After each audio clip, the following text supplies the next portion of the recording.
It's Monday, March 30. I'm Josh Gabelich and this is AFL Daily. Another case of deja blue at Carlton. Just where to from here for Michael Voss? And after a defining summer, here comes Harley Reid. Essendon is on the agenda just for a change. So is the Princess of Pop.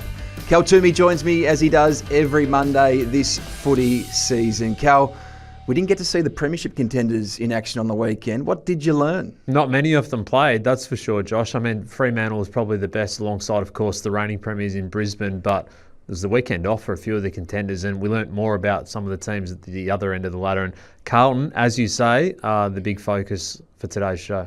Let's start there, Cal, because yesterday was a stunning day in terms of the conditions, and it was a stunning result at the MCG. Carlton kicked the first 7 goals of the game. They led by 43 points at one point on a day where Melbourne celebrated 2 club greats in Max Gawn and Tom McDonald reaching 250 games. They came from the absolute clouds. Amazing. 15 of the last 19 goals of that game. One of their biggest comebacks ever, 5th biggest in their history, 150 plus year history. Quite remarkable to think what happened. But it is about Carlton in the aftermath because of what's happened at this club across the last couple of years. So much noise around Michael Voss and his position heading into 2026. It was the case of same old story after half-time. It was, and look at the stats as well. They're down 180 points in second halves last year. This year already 147 points across 3 games. So they've conceded 36 goals, kicked 11 in second halves to start this year. It's a disaster in terms of how they've played. And look, the pressure valve not being lifted at all across that football club. And we heard from CEO Graham Wright over the weekend and President Rob Priestley about the expectations for Carlton to be in contention for a top 10 berth this year. And that was probably the capability, you'd say, to be in that mix. But I just don't have them around that mark. And look, they might be closer by the end of the season, but I think they're in that bottom 6 team for me. And the challenge with that is that it puts huge pressure on Michael Voss to retain his position. And it comes after losing Tom De Koning in the off-season, losing Jack Silvani, and then choosing to trade out Charlie Curnow, who, of course, was under contract. So those moves were made knowing that this year would be a battle on some fronts, and it made them worse to be better in the long term. But this is a similar story to Essendon, where they don't have the recent success to be able to placate supporter bases like Richmond has done, and like West Coast to some degree has been able to do, and like Hawthorn was able to do when it underwent its significant list cuts after the 2015-16 sort of era. So given the change in that playing group, the fallout between Curnow and Voss and the issues culturally within that list last year, I was probably surprised that they did stick with Michael Voss towards the end of last year, but already it looks a very tough task for him to remain the coach past 2026. So it was August 7 last year when Graham Wright handed in that recommendation to the board to go with Michael Voss for a 5th year, the final year of his contract. He clearly entered this year as one of the coaches under the most pressure. So much change at Carlton last year. You named Rob Priestley, who came across as president at the start of the year. Graham Wright replaced Brian Cook, and Chris Davies also as head of football. So many changes to the key pillars. How does Michael Voss rectify it? Can he rectify it? Because if you look at what's happened across not just the start of this year, they've won just 12 of their past 35 games. This is a long time now. The evidence is that he can't rectify it, isn't it? That's in front of us all. And it's the way they are losing and the consistency off the way. I think that's probably the biggest concern. And you read a great article from Riley Beveridge on AFL.com.au that's up live at the moment around just the repetitiveness of how this failure is continuing after halftime. What happens to this group? Why is it happening over and over again? And why did all 67,000 people at the MCG on Sunday think there was a possibility of it happening again against the Demons, who, to their credit, played really, really well? But we're not talking about the back-to-back Brisbane Lions here at the moment, are we? This is a very different Melbourne team and younger Melbourne team than we've seen in previous years. So it makes Good Friday this week against North Melbourne such a massive game.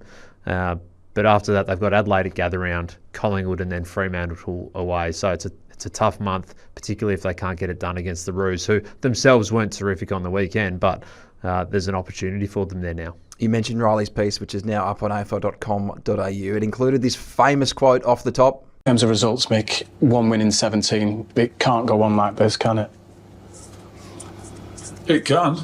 Who is Mick McCarthy? Well, Mick McCarthy is a very famous English football manager. He was managing Blackpool at the time. Now, let's have a listen to Michael Voss speaking in the bowels of the MCG post-game last night. No, pretty filthy. Pretty filthy. It's we're putting ourselves in great positions, and we're handing it back. I mean, I don't want. That sounds like I'm taking something away from Melbourne, because you got to be able to go at the game and challenge the opposition and turn the momentum your way. But we're also not helping ourselves. So, we have to own it. That's the first thing we have to do. Filthy.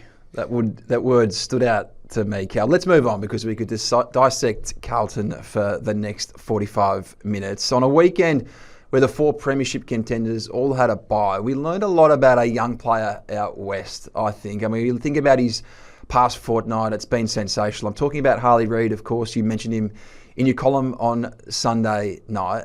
I think what we've learned is he's had a great summer. We heard the rumblings out of Perth across the pre-season, but the evidence is clear. 10 coaches votes in round 2, 5 in round 3. Yeah, and I love the prize fighter nature to this game. How good was it? He and Zach Butters going head-to-head, crashing into each other. All fair. A couple of free kicks back and forth, but just the way he plays and performs against the best players as well. I think he really relishes that. I know he really relishes that, and has throughout his whole junior career. So I think we're seeing the next evolution of Harley.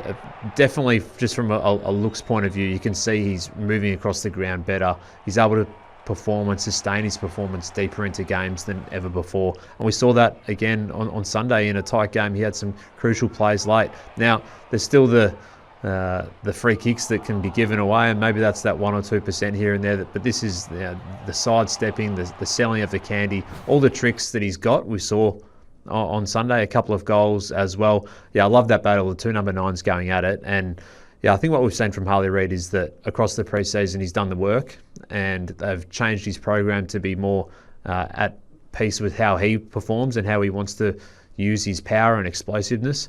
And it doesn't always come together straight away, does it? I mean, these players sometimes take time. The guys who are more powerful, more explosive, they have to use their fitness in different ways. But no doubt this was Andrew McQualter's best win in his... Hasn't had too many. No, that's right. But this is his best one in his first couple of seasons at the footy club. And yeah, you can see that the youth on that group is starting to develop together, which is important as well. Well, just on that, because there's been so much focus on Harley Reid since he was selected to pick 1 in 2023. But since then, they've had 6 other players take it inside the top 30. 5 of them were out there at the Adelaide Oval yesterday. And there is so much excitement, especially when it comes to the number 1 pick from last year, who is the round 3 Rising Star nominee. Yeah, Willem Dersma, well deserved, wasn't it? I mean, he's terrific in the first fortnight of his career, and some of his performances just at ease. Like, this is a confident kid. I'm not going to take that away from him. He's always had self-belief that he'd be able to step up and match it, and he's done that very, very comfortably. But Jobe Shanahan, what a grab at the end there. And yeah, I think what we've seen across the first few weeks is that, yeah, there's work to go, but they're going to be more appealing as a destination as well, and that will make it easier for players to see, okay, the hallmarks are there. It's not just Harley now. It's Dersma, it's Duff Tyler. Shanahan's done his work. Archer Reid looks like a good prospect going forward. So Josh Lindsay as well played more footy throughout this year. So there's a bit there to play with. Can't believe Josh Lindsay was dropped after. He's a bit unlucky, wasn't he? Incredibly stiff. Understood the Tim Kelly component to that. They are must-watch this year for that very reason that you just dissected. I'm loving watching West Coast as a neutral observer. This time last week, Cal, Essendon was the biggest story in football. They had a better weekend, but they didn't get a win. It was only against North Melbourne. They remain winless to start this year. They're on a 16-game losing streak. Diagnose the problem going on at Essendon at the moment. Where do you start? A big point that I wanted to raise this week, though, was the skill level. And I think that's what separated North Melbourne and Essendon over the weekend. And North Melbourne didn't play particularly well, I thought. I feel like a lot of the North Melbourne supporters probably would have left a little bit flat about how their team won, if you can be that way, even though they haven't had too many wins themselves over the last 6 or 7 years. But yeah, Essendon's kicking was just woeful. And that's where Jacob Farrow stood out, and it'd be interesting to hear now from Brad Coach and what he said post-game about the inclusion of Jacob Farrow. I've heard a lot of coaches say that AFL football's not a finishing school. If you can't kick, then you don't belong here. But the reality is we've got to keep working on our execution, and we'll definitely improve it. And a big part of the reason to bring Jacob Farrell into the team tonight is because, while he probably didn't have a massive influence on the contest, he looked like an AFL player. Beautiful composure, beautiful kick, and so we need to start, bringing guys like that into our team. Yeah, they're hard to find. I mean, he was the pick number 10 for a reason, but I think very quickly and clearly he became one of Essendon's most composed players, and that's an indictment on the skill level of a lot of the other players there. It's far too many mistakes at inopportune moments to be costly for them across the night. So, yeah, they have to fix that. I don't know how if they can in the short term, but the influence of Jacob Farrell and Sully Roby, I don't know if they play him this week or not.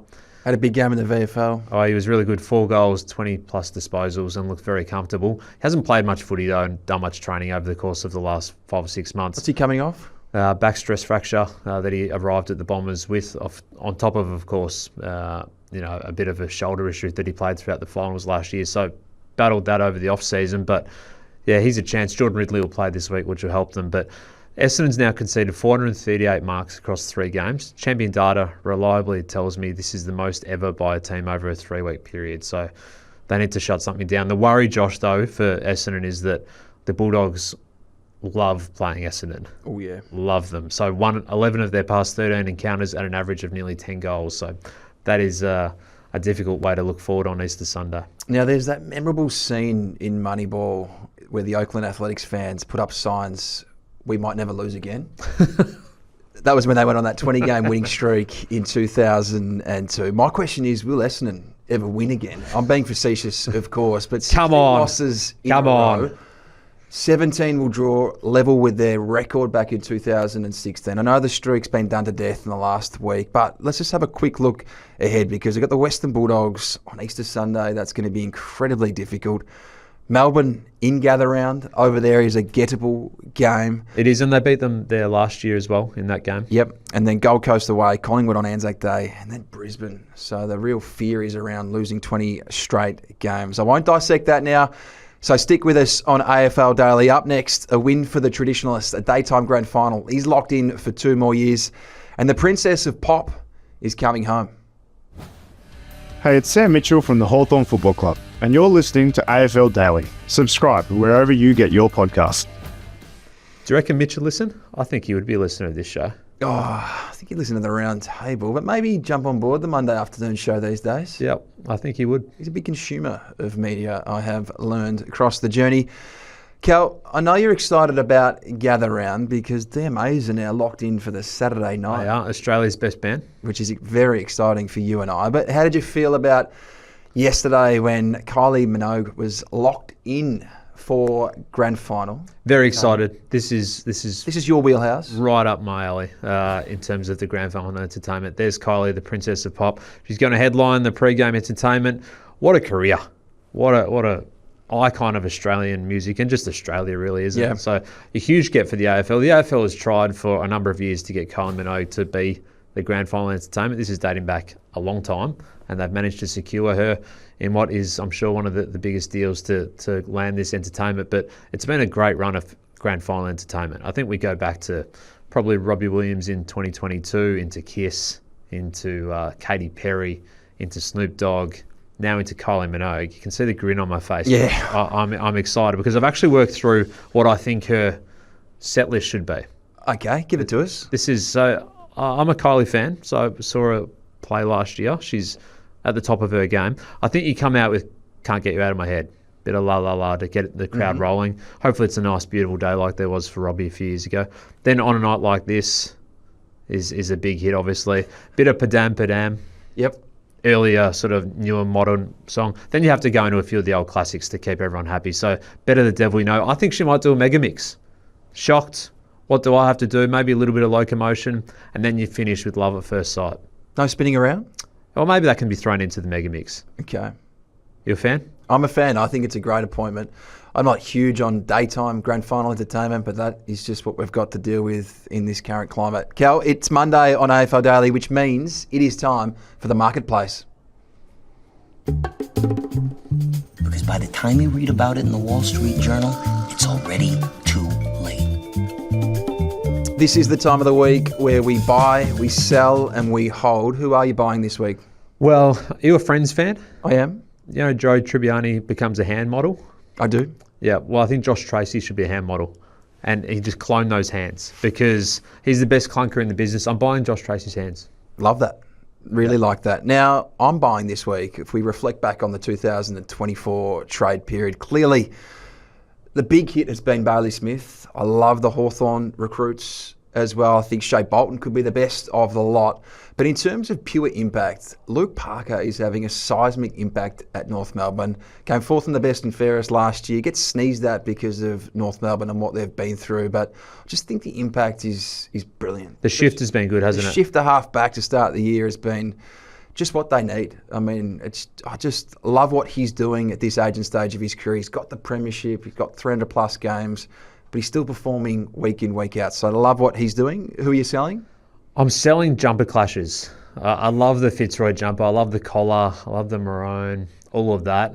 Didn't quite work against the Saints. No. They did it. How much thought goes into these clashes? Well, I don't know, but that one was hard to say. And when you've got players even saying it, Dane Zorko went bang post game. he did. So when you've got players saying that it was an issue, then it's a bit of an issue. What are you selling? I'm selling Chankwath Jath's calves. I love the move. I think he made a great decision to move clubs for his career, fresh start after playing so many games last year, but been through so much with his body. To burst out of the box and show quite a bit of sizzle, both on-field and off-field at Melbourne. Incredibly disappointing yesterday for another calf strain, given everything he's been through. Who are you holding?